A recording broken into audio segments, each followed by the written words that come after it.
Absolutely. Amgen has actually invested now for many years about over $2 billion at this point across a portfolio of 10 biosimilar medicines.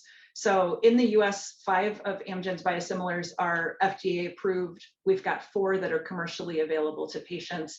And we have been, actively marketing biosimilars within the US landscape since 2019. So we've got a good amount of experience under our belts, and I'd say have really kind of incorporated it into our DNA in terms of how we operate as a company with both innovator products as well as biosimilar products, in some cases even competing within similar categories. Amgen's really focused on addressing some of the high spend therapeutic categories. And, we do have 2 oncology biosimilars available in the US market today, as well as 2 inflammation biosimilars. These are areas where we really see there's a great need to find savings within the healthcare system as a whole. There's also an area where there's a lot of interest and a lot of opportunity for us to drive rapid uptake within those categories.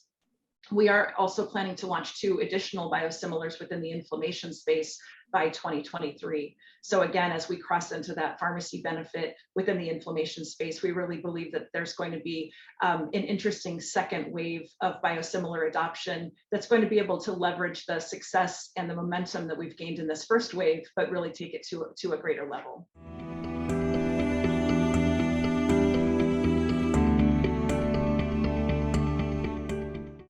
So Polish investigators presented findings from a study of patients with human epidermal growth factor receptor 2 positive or HER2 plus breast cancer who switched to trastuzumab biosimilar Kanjinti, and it yielded safety outcomes comparable to those for Herceptin. The 12-month follow-up treatment with Kanjinti demonstrated acceptable cardiac safety profile, and in cases where there was a switch from Herceptin to Kanjinti, or Kanjinti combined with Perjeta, the safety profile was similar to that previously reported in the other studies. So we're really pleased that the real-world outcomes continue to demonstrate comparable safety for Kanjinti. We think that real-world data and real-world evidence are playing an increasing role in the healthcare system and in making healthcare decisions.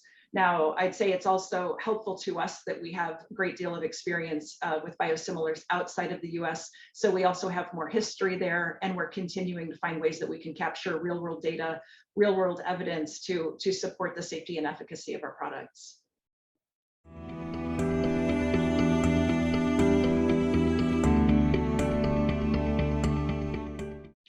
Yes, we are. So we're seeing that spending on rituximab has decreased since the launch of Rituxan biosimilars in Q4 of 2019. We're continuing to see decline in pricing after the second biosimilar launch that launched in Q1 of 2020. So in total, we're calculating that this contributed somewhere around $304 million in cumulative savings just within this category alone. In under 2 years after the first launch, the price of rituximab biosimilars is now about 15 to 32% lower than the price of the reference product Rituxan as of Q2 of 2021.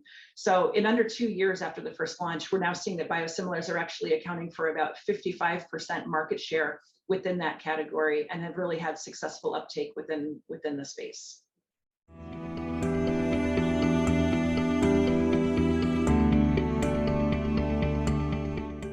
Biosimilars are reducing healthcare costs overall in a couple of ways.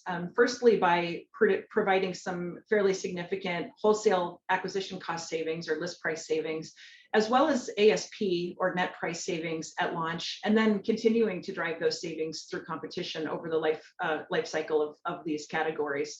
And we believe that's resulting in savings to the healthcare system over time in ever increasing ways. So just as a couple examples, I mean, almost all biosimilars have launched at WAC prices anywhere from 3% to 24% below the reference ASP or net price, net commercial price, if you will, of their reference products. So if you look at Amgen's portfolio, Kanjinti, Mvasi, and Riabni WACs are about 15 to 24% lower than the reference products with which they compete. So again, looking at Amgen's biosimilar trends report, we do provide a couple of different examples of the impact of that dynamic within oncology. And as biosimilars become available for oncology therapeutics, how we're seeing growth within that category that's driving further savings.